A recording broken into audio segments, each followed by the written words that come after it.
Sa number 2, Bacolod Emergency Operations Center ang naghinyo na sang bulig sa Department of Health para sa dugang medical personnel kag hospital supply bangod yara na sa kritikalang kondisyon sa mga ospital sa Bacolod dugaman sa pagsaka sang COVID-19 cases.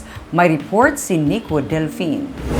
Bangod sang nagasaka nga demand sang supply sang oxygen sa mga ospital, katunga na lang karon sang ila gina-order nga supply sang oxygen halin sa ila supplier ang nagalabot sa dealer sang medical and industrial gas supply diri sa may Dalan Burgos sa Bacolod. Suno kay John Ray Flores, supervisor sang baligyaan, masami wala sila sang may mahimo. Ila binako ng ila mga customer ang mag-ayo nga bisan katunga na lamang sang supply sang medical oxygen ang ila itugong mangod kinahanglanon sang pasyente. Nagdamo pero wala na kami sa ipagwa kay amugid ang wala naman ang plan tayo supply sa mga na sila short sa liquid subong.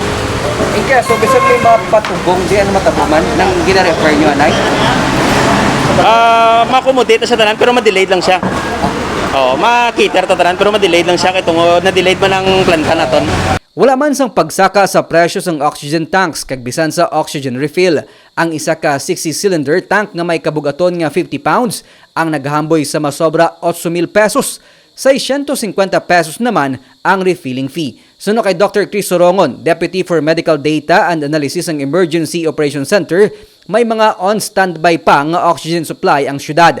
Pero naghinyoan sila sang bulig gikan sa Department of Health para sa dugang nga medical supplies kag medical personnel, bangod yara naman sa critical ang utilization capacity rate sa mga ospital sa Bacolod. May 4 na ka mga ospital ang temporaryo nga hindi makabaton sang COVID-19 kag non-COVID patients bangod puno na. Nalakip diri ang Corazon Locsin Montelibano Memorial Regional Hospital, Riverside Medical Center, Bacolod Adventist Medical Center kag South Bacolod General Hospital. Nakababalo na kita sa mga kinahanglan naton nga augmentation sa human resources sa aton mga healthcare workers. Nagpadala naman kita request sa mga Philippine Red Cross at sa ato Philippine Army as far as modular tents are concerned. Kaya basta mag-set up kita sa mga tent hospitals sa mga lain-lain natin mga hospital para at least miskandra lang sa emergency room may maasikaso sa ato mga pasyente nga kinahanglan gid nga butangan sa oxygen, high flow.